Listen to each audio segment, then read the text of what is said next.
ফরিদপুরের চর ভদ্রাসন উপজেলার চর ঝাউকান্দা এবং চর হরিরামপুর ইউনিয়নের বিভিন্ন এলাকায় পদ্মা নদীর ভয়াবহ ভাঙন দেখা দিয়েছে। বিস্তারিত থাকছে সাজ্জাদ হোসেন সাজুর প্রতিবেদনে। ইতোমধ্যে চর কল্যাণপুর, চর গোপালপুর, রেহি গোপালপুর, হাসান ফকিরের ঘাট, বাদশার খেওয়া এবং চর ১২০০ বিঘা এলাকার শতাধিক বসতবাড়ি, খেয়াঘাট এবং ফসলি জমি নদীগর্ভে বিলীন হয়ে গেছে। চর কল্যাণপুর এলাকার বাসিন্দা শেখ রতন শেখ বলেন, আমার বসতভিটা নদীতে চলে গেছে। গরু, ছাগল আর ৪ সন্তান নিয়ে এখন চাচার বাড়িতে আশ্রয় নিয়েছি।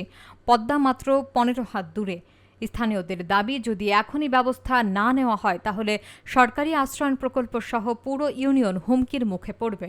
চর ঝাউকান্দা ইউনিয়ন পরিষদের চেয়ারম্যান জানান, ভাঙনের ভয়াবহতা প্রতিদিনই বাড়ছে। এখনই কার্যকর ব্যবস্থা না নিলে ক্ষতির মাত্রা ভয়াবহ হবে।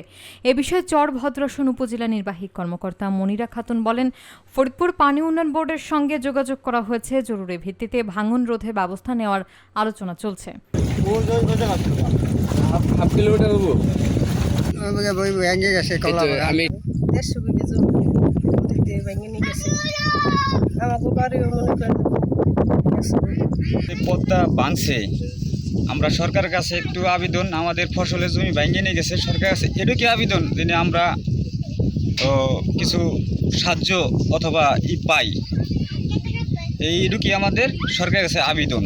ঝাউকান্দা যেভাবে ব্যাপকভাবে ভাঙা চোরা শুরু হয়েছে তাতে আমাদের পক্ষে একটু কষ্টকর হয়ে গেছে এবং ধান চাষের জমি বা বাদাম চাষের জমি, তিল এগুলি সম্পূর্ণ ভেঙে যাইতেছে, নদী বিলীন হয়ে যাইতেছে। এতে আমাদের অনেক কষ্ট হইতেছে।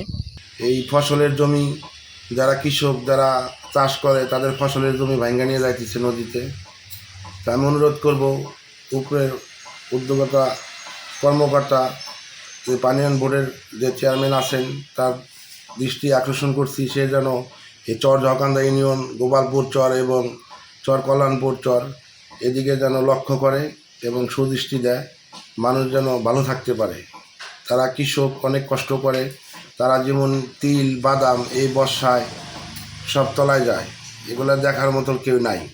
তাই আমি অনুরোধ করছি যে উপরে যারা আছেন তাদের কাছে আমার অনুরোধ, তারা যেন তাদের সুদৃষ্টিটা চর ঝাউকান্দা ইউনিয়নের দিকে দেয়।